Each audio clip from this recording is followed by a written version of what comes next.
There's a moment when you stop fighting yourself and start listening instead.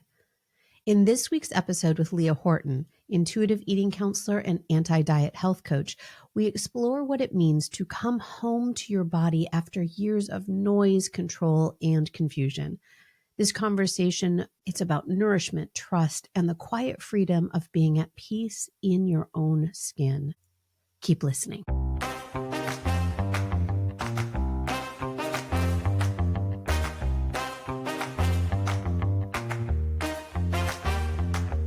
Hi there. Welcome to the Empowered and Embodied Show. I'm Kim Romain. And I'm Louise Neal. We're two transformational coaches who are also fellow travelers on the path of growth and self-discovery. And we're inviting you along for the ride. That's right. We're right here in the trenches with you, navigating the ups and downs of life. And each week we'll be sharing our own experiences, bringing you conversations with amazing guests, and exploring insights and strategies that have helped us find more clarity, confidence, and ease in our lives. And trust us, we do not have it all figured out. We're learning and growing right alongside you. So if you're ready to rise above the chaos, doubt, and confusion that sometimes life throws our way, and step into a more empowered and embodied version of yourself, then you're in the right place. Let's get started.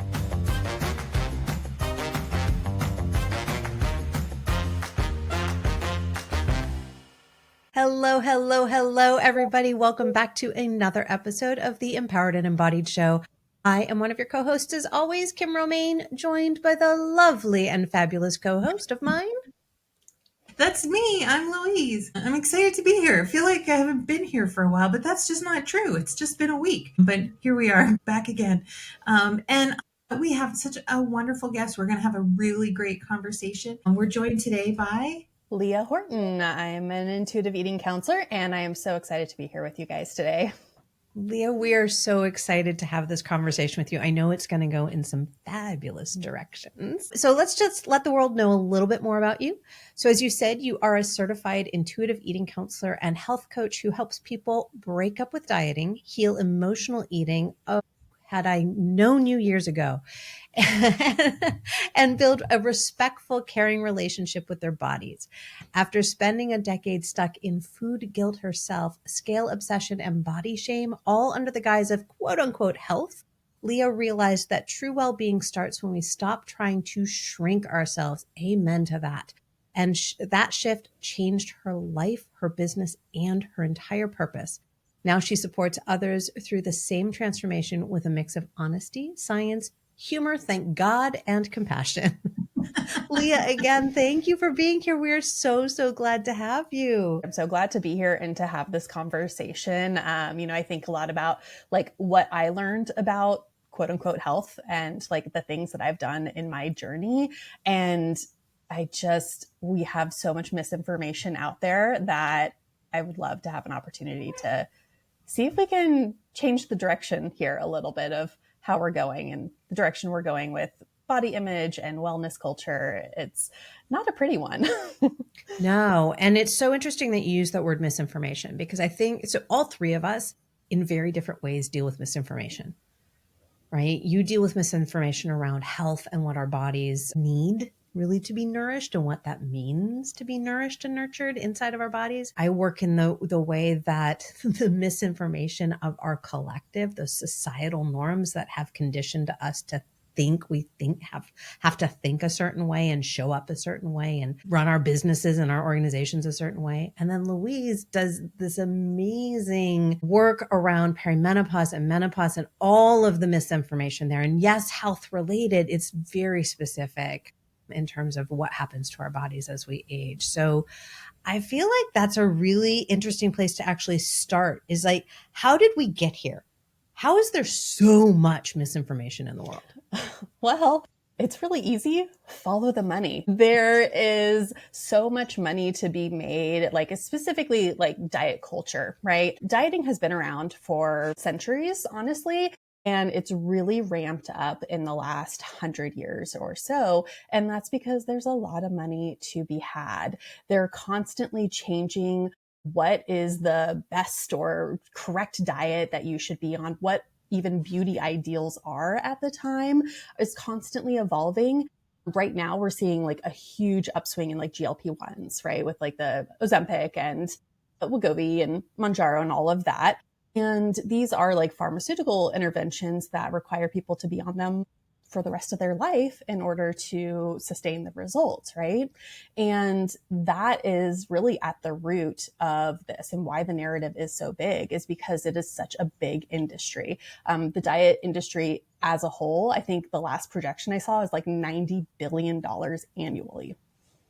So there's a lot of money behind it. And, we've all kind of been conditioned to, care about, some of it's under the guise of health, right? Which is important to care about. But a lot of it is under like how we think we should look and the things we should be doing. And it's all wrong. It's all lies. Like, the diet culture tells us like, it's healthier to be thinner or like to be at a certain body size. It's, healthier to be focused on weight loss. And it's not true. A lot of weight loss is not sustainable. We have absolutely zero scientific evidence that shows any diet is sustainable long-term. None, not a single one. 80 to 90% of people regain any weight that they lose through dieting. And weight cycling, that up and down yo-yo of your weight, is proven to increase your risk for things like diabetes and hypertension and all of the stuff that we're trying to avoid, right? So it's mind-boggling to me. Like once I started really digging into the research of like what I had been putting myself through for decades, it's all wrong. Yeah. So many shoulds, right? Like should be doing this. We should be doing that. Kim and I were talking when we knew you were coming on, Leah. And I was like, if I sat down and I actually added up every pound that I lost, it would be in the hundreds because I would lose it and gain it back and lose it and gain it back. And probably those same 10 pounds, right? 10 times, that's 100 pounds. Mm-hmm. And this cycling and this constant chatter that goes on in my mind around what is and isn't, my word is acceptable, right? What's acceptable, what's not acceptable in society dictated how I felt about those 10 pounds or 20 pounds or whatever that was. Yeah. And for me, a lot of it is like how much mental energy I invested in thinking about my body size and the number on the scale and like what I should be doing and how I'm eating. I was like, I'm very type A. So I like really got super into like calorie counting and like macros and numbers and like tracking. I was like on MyFitnessPal like 20 times a day. And like all of that distracted me from actually living my life and like doing things that are more health promoting long term. And like when I was in the thick of dieting, there's no way that I could have been doing what I'm doing now with my life.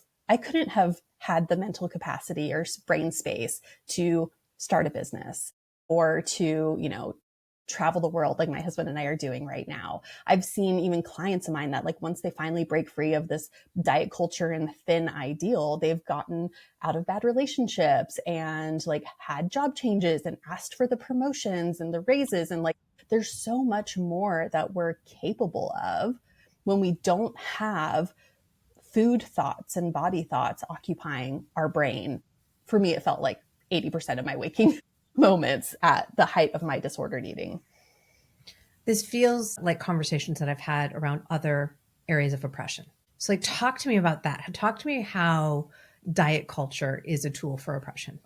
Yeah. So, I mean, it's kind of interesting if you think like, I'm kind of a nerd and I like to like trace things back really far, right? And diet culture, like, yes, there's a lot of money behind it, but it's really rooted in fat phobia, right? And so fat phobia kind of started evolving historically during the slave trade. If we go way back, it used to be a sign of abundance and like fertility to be in a larger body. You could afford food and you didn't have to be out in the fields doing manual labor all day. Like, how cool. You're like fat. That's awesome. Right. And then as we started seeing like things shift and larger bodied African Americans coming over in the slave trade, it started to morph into that being a less ideal body type and thin being the better body type. And it was also a status symbol for men to have waif-like wives, right? That's a tongue twister, but it meant that their wives didn't have to work and they didn't have to like be out. So you're looking for the really thin, dainty, like frail women was a status symbol for these rich white men, right? And that has just kind of perpetuated through our culture, living in a patriarchy. And that, it almost makes me feel like, oh, you sound like a conspiracy theorist or something, right? But it is that keeping women small and obsessed with their body and their life gets in the way of them being able to like do things like run for office, right? Or build these businesses or like invest in other women. And like, it's this tool, you look at all the people that own these big diet companies and pharmaceutical companies that are perpetuating this. Who is it? It's white men, right? Mm-hmm. And that's just the way of the world right now. And it keeps us distracted. It keeps us living small. Trying to be physically small keeps you living small. Right. Yeah. It's the same idea with no pockets. Like you can't have pockets because you can't keep money.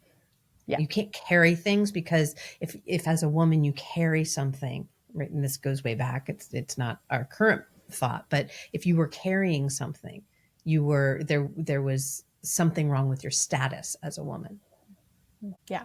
Whereas now, like I want to carry all my shit. Well, I don't like carrying things, but I do like carrying my business. I like carrying, right, my money, but I don't like carrying schlepping things. That's just me. Yeah. It's really interesting. And I always think about like, if there was a fact, like truth in dieting works and it is better for your health, don't you think by now we would have figured it out? We would have the answer. We would know what works and what doesn't work.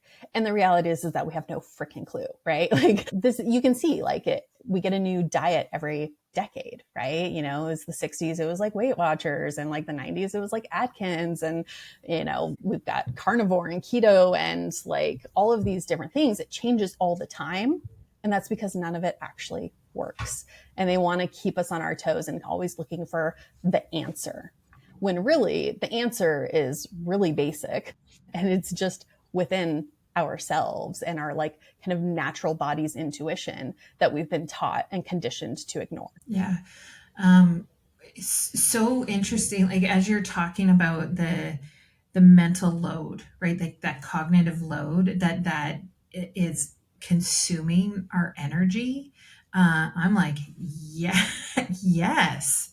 It's amazing how much energy that takes away from us, and we start playing small in all kinds of ways, right? Like to get in a smaller body, we have to be smaller in all the places, not just in our bodies, but in our lives. I find that fascinating.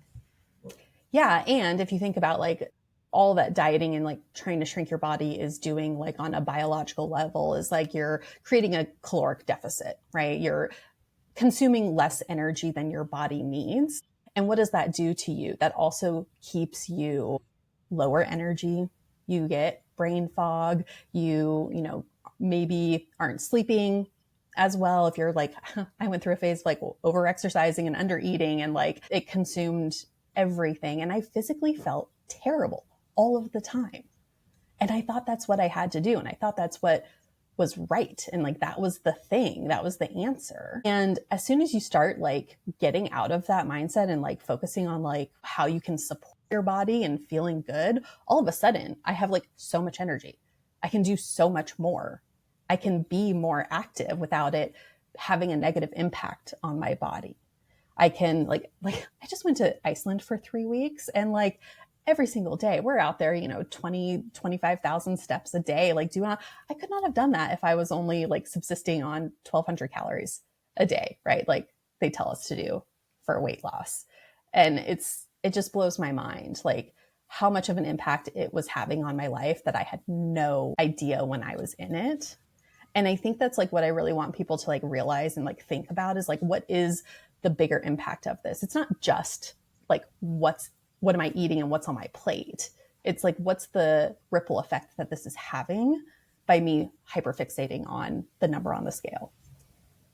Well, okay, title of the podcast, right? Empowered and embodied. And I feel like neither of those things are possible when, and I know firsthand. I mean, I have had a long history with my own versions of disordered eating. And so much so that like I had to sit down with my family and say, I get triggered having to do the meal plan and go grocery shopping every week when all I'm thinking about is, sure, I can plan for the two of you, but I obsess over what I can and cannot eat. And so, right. And that load that I was carrying with me was absolutely disempowering. And I was in no way embodied because I couldn't be in my body. I had dissociated so far. Yeah. We get conditioned to look for other people to tell us what to do, right? Mm-hmm. Like we're looking at whatever diet guru that's out there right now to be like, okay, this is like your yes and your no. Like eat this, don't eat that.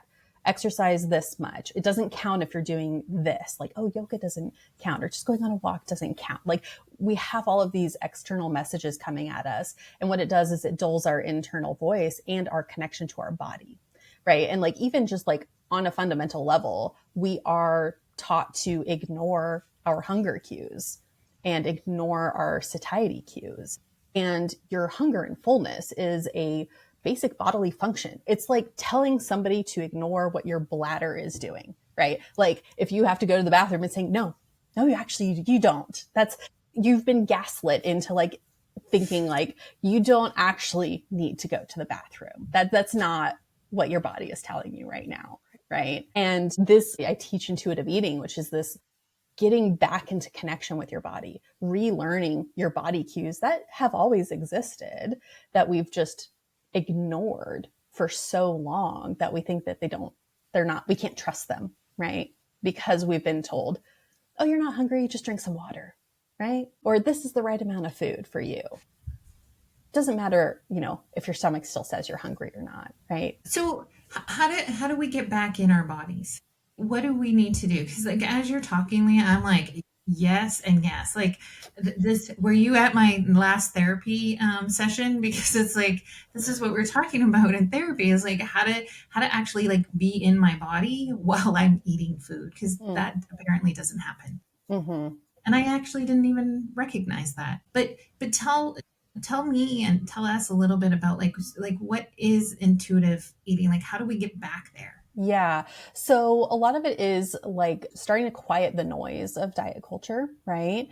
And gradually rebuilding trust in yourself. And it is a process, right? And like, especially, most women I have talked to have dieted for decades, right? And so this isn't something that's going to just change overnight. You can't just flip a switch and automatically be like, oh, I'm an intuitive eater. And like, I never think about like diet stuff ever, right? That's not reality. It takes time. It takes most people 6 months to 2 years when they start their intuitive eating journey to really feel like they have mastered it. And the first step is really just increasing awareness around how you're interacting with food. And like, not necessarily trying to change anything, but just noticing, like, did I like stop eating because I was full, or did I stop eating because the food was gone? Or did I stop eating because the plate was, too small, or like whatever it is? Like you want to start paying attention to how you're interacting with food. And one of the things that we have to do in order to be able to do that is stop with the distractions. We have to like not be on our phones while we're eating, or eating and driving, or, having a bunch of stimulus while we are eating, or standing in your kitchen eating, or eating in front of the open fridge, instead of actually sitting down and treating your meal times, even snacks, right? Like the act of self-care and self-nourishment that they are. And I'm not saying you have to do this for every single meal. That's like not realistic. We have lives out here and we've got families, and like, we can't just be like, hey, I'm going to like go be in a bubble while I eat this meal. Right. But starting to find times, maybe it is just like 1 or 2 meals a week that you can like be quiet and sit with yourself. Right. And like really pay attention. The other thing I really encourage people to do is, before you start eating, to pause and like take some deep breaths. Start getting that parasympathetic nervous system activated so that you're not like still ramped up, like from whatever you were just doing or stressed out. right? Because when your body's in a stress response, you're not going to have the same ability to connect with the bodily sensations of like your hunger or fullness, or even noticing like how the food tastes or how it feels in your mouth, right? And one of the things that I really like to do to make sure I'm being present with food is actually just do a 5 senses check-in with my food. Like look at the food before I eat it, like notice what it looks like and like the textures and the colors and all of that. Smell it, which it starts activating your salivary glands, which helps aid with digestion, right? Feel the food in your mouth, like notice the textures, not just like shoveling it in, right? Notice how it tastes. I feel like I'm missing one. Oh, the sound. Like, so notice like if it's crunchy or is it like soft, or like what does it have like a sound when you like pick up the, spoon out of your bowl of soup, whatever it is, and paying attention to that helps you be more in the moment with your food and paying attention to it. But it really takes, the first step is really just committing to like, okay, this is an act of like self-care, and it's important for me to like pay attention to my food and how it interacts with my body. Does that help? I know that was a lot. So it's so interesting because you're talking about, right, how we actually interact with food. And I feel like it ties so much into what the expectation of what food is. So I went down before we came on here. It was probably about 12:30, and I had a late breakfast probably around 9:30. I went down around 12:30 because, lunchtime. And as I wandered through the kitchen, I went, I'm not actually hungry. Mm-hmm. So I chose not to eat. But in the past, I know that I would have been like, well, it's 12:30, I got to eat. Mm-hmm. So I think it's all tied together with its, right, being really, what I'm hearing you say is being super present and super aware. I do a lot of somatic work with my clients as well. So it's a somatic practice, mm-hmm, to be with our food is what I'm hearing you say. Yeah. Yeah. And, I'm not a total idealist about this. Like there's some level of practicality where like sometimes you do have to eat when you're not hungry. Like I'm not really hungry, but I'm going into like a 3-hour block of nonstop meetings. Like maybe I should eat a little something so I don't get hangry, mm-hmm, by my last hour of meetings, right? But like it's really interesting you say like, oh, it's lunchtime, right? And you think about like we're all born intuitive eaters, like the ability to like listen to our bodies. It's actually really fascinating to watch like kids eat, and like they know when they're hungry and they just stop when they're done and they know what they like. And like I was at a friend's house and her toddler like was just picking all of the breading off of a corn dog one day and just eating the breading and not the corn dog. And she's like, oh yeah, like sometimes he does that. Sometimes he just eats the meat. Sometimes he eats it all, like whatever. Like, and it's just interesting. And what happens through social conditioning, right? Part of it is out of a necessity. Like you start going to school and then it's like, oh, you can't eat in the classroom. Obviously it's like, oh, you have scheduled like snack time and you have scheduled lunch, and like even like moving through to like corporate world, like you've got, it's lunchtime or like however that is, it's structured, and we start paying more attention to external cues than our internal ones. And sometimes that's just life. And that's like, maybe you're in a job where you're a teacher or something and you have to only eat at certain times. And that's okay. That doesn't mean that you're not an intuitive eater. It's just you live in the real world where there are some things that do dictate. But how can we make sure that we are honoring our body's cues? And like, maybe it is like, oh, I just need like a protein shake to like hold me over until meal time, right? Or, doing that check-in with ourselves of like, what am I hungry for? Instead of like being like, oh, this is just like what I'm supposed to eat, right? Yeah, it's that disconnection, right? You talk about like how we're actually like, we're trained out of listening to our intuition. We're trained out of listening to our bodies around food. Like I've been trained out of knowing what it's like to be hungry, to be honest, because it's like every minute I have, I'm wandering the kitchen like Kim was, except I'm actually putting food in my mouth instead of, right? Like I have really lost that connection. You mentioned it earlier around trust, right? That I feel, and I've said this to myself, I can't be trusted with potato chips in the house. I can't, right? Because I'll just sit down and I'll eat the whole bag because I'm not connected to my body. It has nothing to do with how hungry I am or if I need salt, like none of that. It's not really a craving. I feel like it's here. It's in my head. It's not in my body. Yeah. And this is like very complex. Like there's always like a number of factors at play when it comes to like how we're interacting with food. And it could be, maybe it's an emotional eating kind of thing. Like maybe it's a boredom eating or stress eating, or maybe you're looking for stimulus. You know, that's like potato chips. Oh, they're so good. They're like salty and crunchy. And like, it's all this amazing like stimulus that we crave. Right. But if you're eating the potato chips and like your body is like overly full already, like that's not very respectful for your body, right?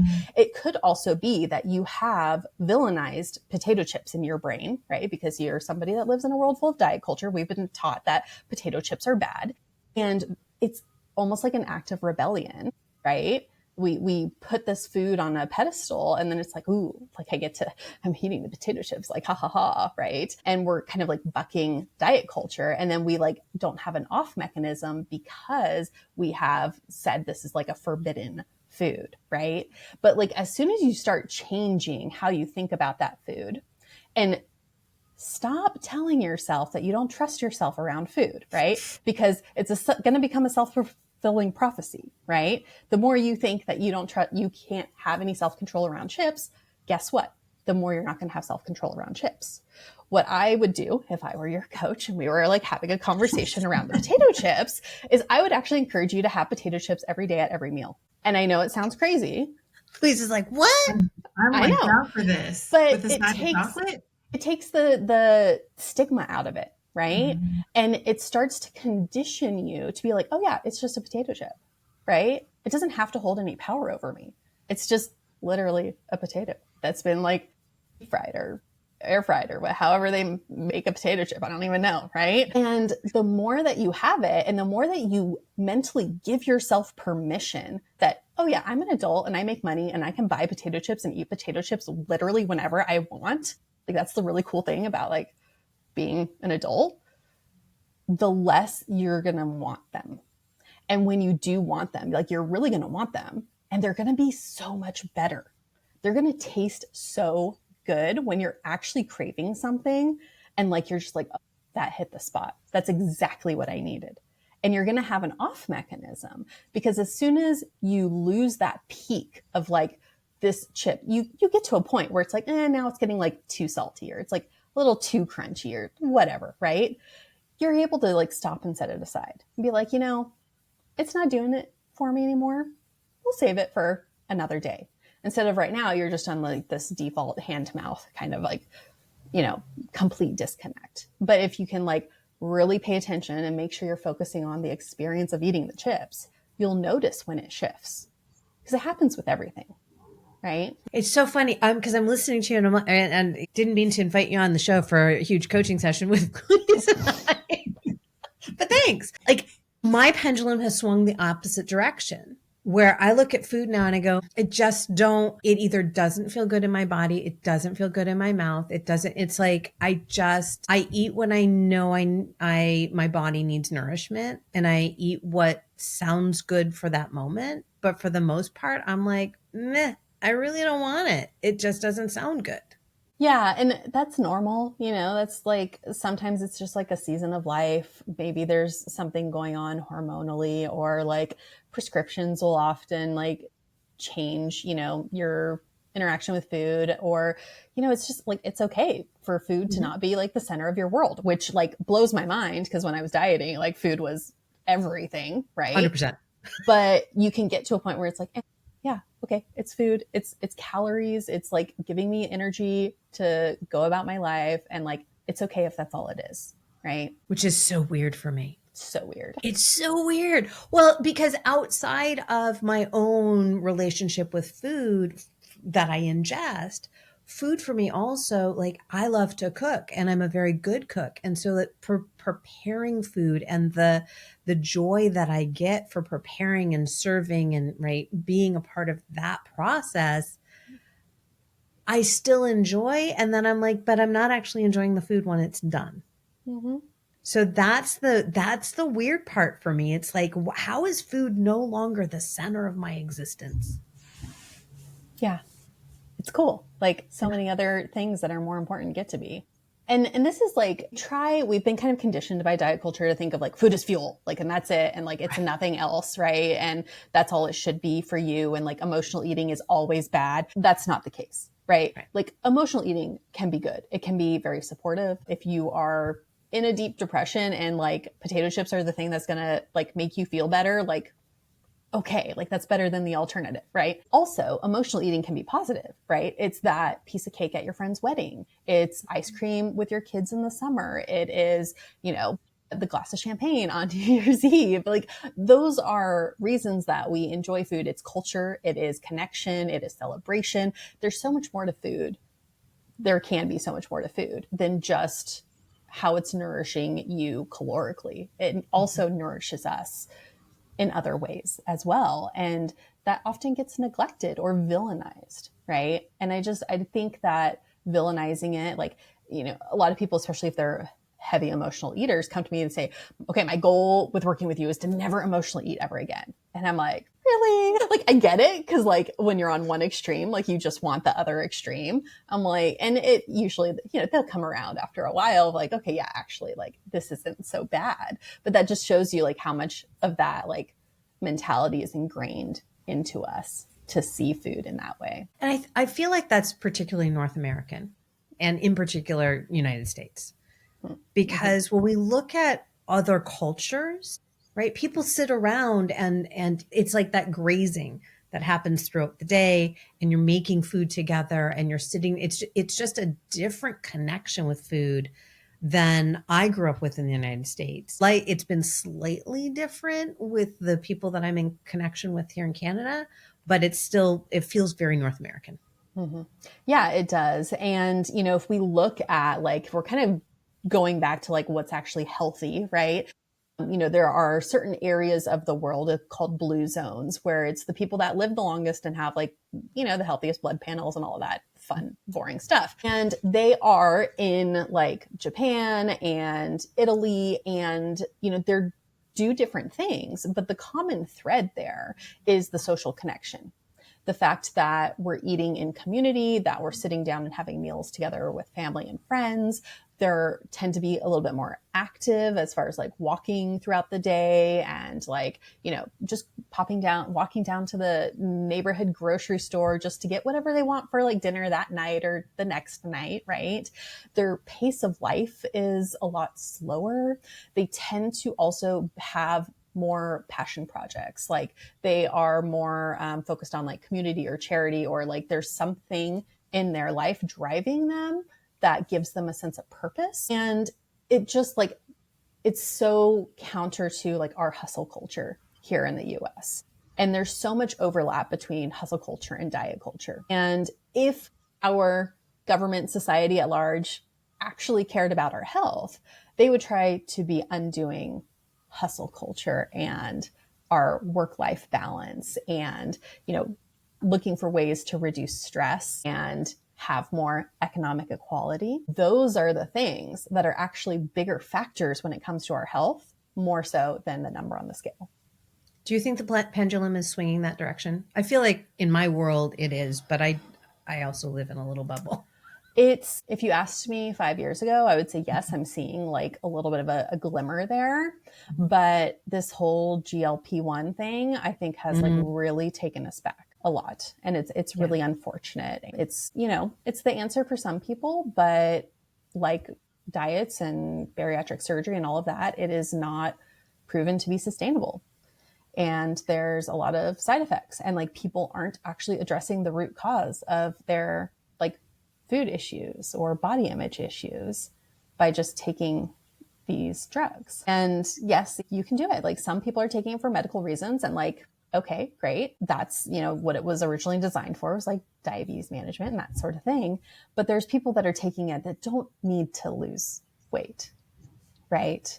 And the risks are so heavy. And it's become so prevalent for people to like just get like compounds and things instead of like the actual name brand things, and they're not regulated. And like there's so many red flags with this. So many red flags. It really makes me scared. Like it's giving me like fen-phen vibes. I don't know if you remember 100%. like Yeah. fen-phen, right? And then like it ended up getting pulled off the market because people were like literally dying from taking fen-phen. And I really hope that doesn't happen. But I also feel like maybe like that's kind of the path I see us going down. Yeah. And people are wanting the pharmaceutical because it's the easy, quick fix in quotes, right? Yeah. But everybody that's saying like to make it work, you also have to pair it with healthy habits. So it's like, okay, why not just do the healthy habits to begin with and not have the pharmaceutical intervention? Do the healthy habits and don't believe that heroin chic is the way to be. Right. I mean, or heroin, whatever the term is, right? It's like, because I mean, we've been through, in my lifetime, we've been through so many times with that, right? Where being that thin is supposedly healthier. Yeah. And it's not, right? And like, this is a whole nother thing. I can talk about this stuff forever and ever, right? But like the BMI, right, is a lot of what it's started from insurance companies using it, but that's where a lot of people get this idea of like what's healthy and unhealthy is based on BMI. And BMI, the chart is only derived from white European men as the standard, right? And I don't know about you, but I don't really like, I look out at like my population in my area and like not all of them, there's not very many white European men, right? It's mixed. It's women. It's like people that are older and younger and like all different backgrounds. And so this basic metric that we have used to determine whether someone is healthy or not for decades is all bullshit. Can I say that on here? I'm sorry. Yeah. Like it's all just crap, like to begin with. And health is such a complicated thing. It's so multifaceted. Like if you look up the definition of health, it's really free of disease. Period. Like that's all that health is. And it's very individual. You know, technically, like my husband's not healthy because he has periodontal disease. Like his gums are, you know, a little bit not as healthy. Like that makes him an unhealthy person. No, he's out there running and like doing all this, you know. I'm obese on the BMI chart, but I have perfect blood panels, right? Like my cholesterol's always been good. My blood pressure's always been good.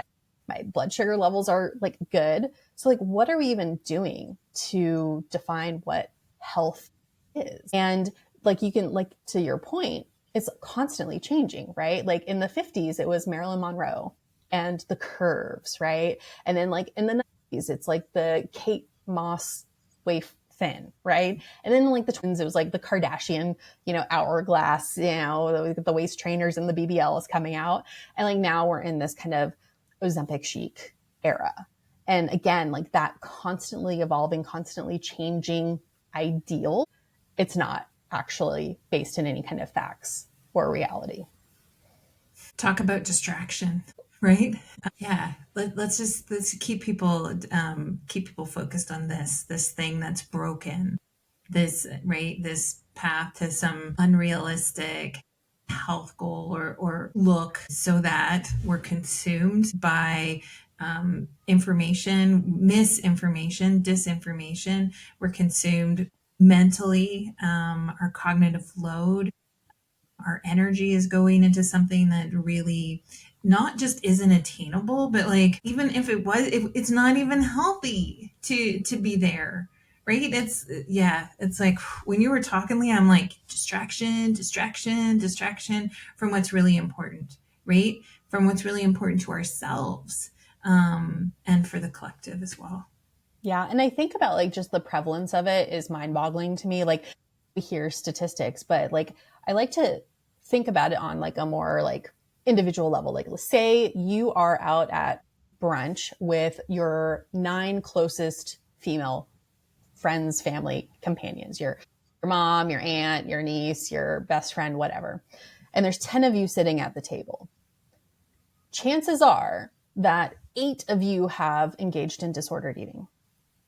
And that 1 or 2 of you has had a full-fledged eating disorder at some point. And we also know that like anorexia is like the number 1 deadliest mental illness that exists. And the fact that it is so prevalent, it's so normalized. Like when I was engaged in disordered eating, I didn't know that that was a problem. I thought that was what was normal.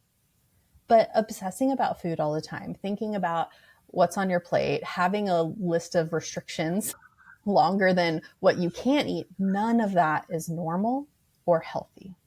And I it never has knew been that. normalized. Yeah, it's been normalized. I was in my before I knew that that was not what other people were always obsessing about. It blew my mind. I was like, wait, what? Not everybody thinks like this? Yeah, it's crazy.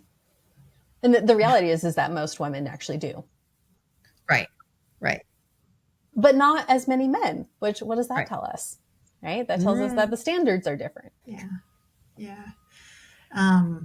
Yeah. I've come to a place in my midlife where health has a whole different foundation. It has a much different platform, and it's not about myself trying to like keep up with the Joneses or keep up with the latest fads or whatever that is. It's like, what am I doing now so that I get to do whatever the hell I want 5 years from now, 10 years from now, right? I'm hiking the El Camino or whatever it is that I want to be doing. I want to be setting myself up for success, and how my relationship with food, my body, how all of those things, like that really takes on a completely different flavor than who I was and my relationship with food and health, right? Even 10 years ago. It's very, very different. I could almost care less what's going on out there. I care more about what's going on in here. Right? Yeah. 100%. Yeah. And it's like, how can I support my body? Right. Like instead of trying to like change it and hate it and like, will it into submission to be something that it's not. Right. It's like, how can I support my goals, whether it is being able to go on these crazy hikes, or even if it's just like, I want to be able to pick up my grandkids. Or I even had a client that was like, I want to be able to like bend over and tie my shoes, like without it being like a big burden for me to do that. And when you're thinking about like the things that you're doing in support of your health, I think it's really good to just ask yourself, like, is this something I can see myself doing for the rest of my life? Because if it is, that's a green flag, right? If it's not, then we have to figure out like, what is it about that that's not sustainable long term, right? Like, and if it's just the season of life, but like I think about right now, my exercise routine is like 3 to 6 days a week, depending on what's going on, and a healthy mix of like walking and riding my Peloton and going to the gym and doing some yoga and just kind of dabbling around. And I can totally picture myself doing that for the rest of my life, easily, comfortably, making it fit. And if I go back to, kind of the height of my orthorexia, I was doing CrossFit 5 days a week and training for a half marathon. And like my body immediately after 2 months was like, girl, no, like we can't do this. Right. It started fighting back. It started like giving me aches and pains and like telling me all of these signals. Now, did I listen to the signals? That's a different story, but it was telling me like, this isn't sustainable. And now, like when I think about my relationship with exercise, it's totally sustainable. Like sometimes I might do a little bit more, sometimes I might do a little bit less, and it's all good, right?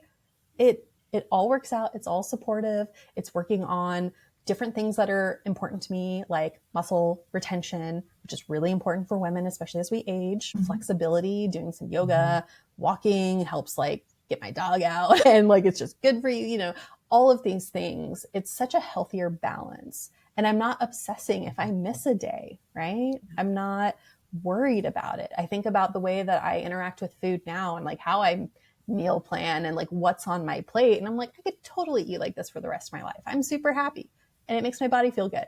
Like I'm good. Like that's where I hope that people can get to and like really be at peace and have all of that stuff, honestly, just on autopilot in the background of your life so that you can focus that energy on the things that do matter more, like getting out there and living your life and your relationships.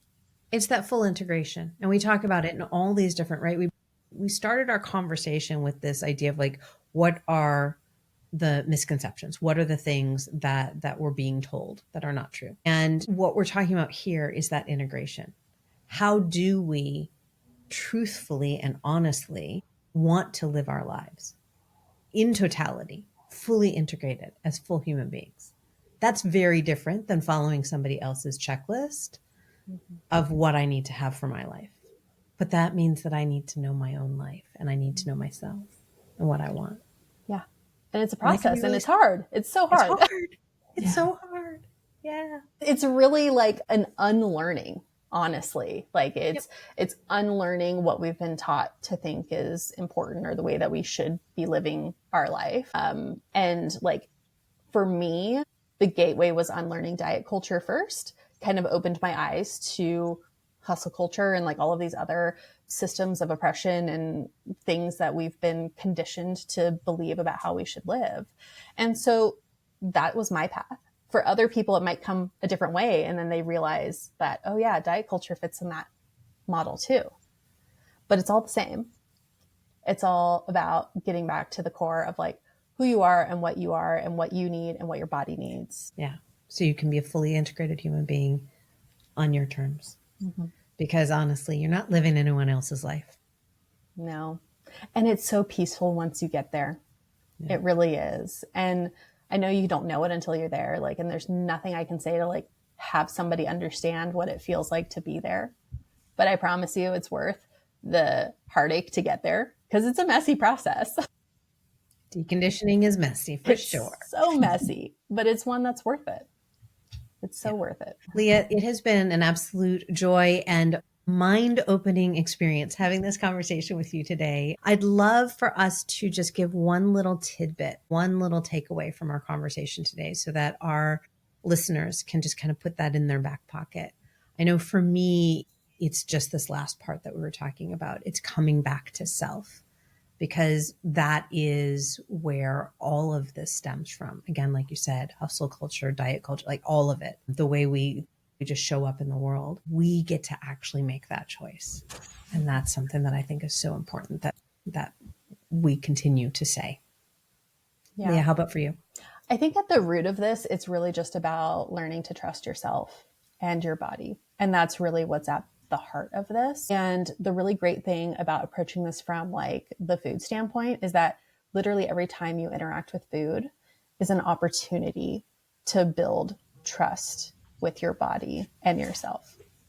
And lucky you, you get to eat like 3-5 times a day, every day for the rest of your life. So you got lots of opportunities to build trust with yourself. Right. With some potato chips on the side. Because that's what I'm taking away, right? Is that you said, I think we all kind of said it, is like we are adults, right? And when I can show up as an adult and if I want chips on the side of my plate and I'm going to enjoy, right, every single morsel of them, how does that change my relationship with food? Like, I'm super excited to experiment with this, to say like, what is it that changes for me when, and it doesn't have to be this constant like paying attention, but it's like when I give myself permission to do something that I think is outrageous, what changes, and paying attention to the change that I notice. So thank you for letting me have potato chips.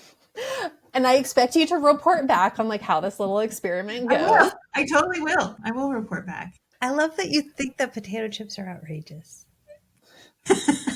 And it's not even outrageous flavors. Like literally it's Ripple potato chips. Like probably the plainest of them all will appear on my plate more often. Yay. Yes. Thank you so much, Leah and Kim. And thank you, listener, for being a part of this conversation today. One we are clearly not having enough. Leah, where can folks find you when they want to have more of these conversations? Yeah. So probably the best place is Instagram. I'm Anti-Diet Health Coach on Instagram, and that's probably the easiest place to get a hold of me. I will say one of the most valuable things that you could do if you want to spend like 5 minutes working on this is I have a diet brain quiz. It's a really quick quiz that you can take to figure out how much of your brain is kind of stuck in diet mentality. And it's not one of those that you get an instant response on, because you're going to get a personalized response from me with a short video with analyzing like what came up and like what your areas of opportunity are to help shift you a little bit closer to that kind of intuitive eater mentality and away from diet culture. So it's really fun. It's quick and easy for you. And you'll get personalized advice for free from me. So knock yourself out. What a gift. What a gift. And we'll include links to all of that in the show notes. Awesome. Yeah. All right, everyone. Take care. Have a great week. And we'll chat real soon. Bye for now. Take care, everyone. And that's all for this week's episode of the Empowered and Embodied Show. We hope today's episode has sparked something within you. Remember, we're all on this journey together. If something did resonate with you today, why not share it with a friend who might need to hear it too? You can find us everywhere you listen to podcasts. Don't forget to subscribe so you never miss an episode. And if you're feeling generous, leave a review. Your feedback not only helps others find the show, but also helps us understand what's most valuable to you. Until next time, be kind to yourself, stay curious, and remember, we're walking right alongside you. Thanks for being part of our community.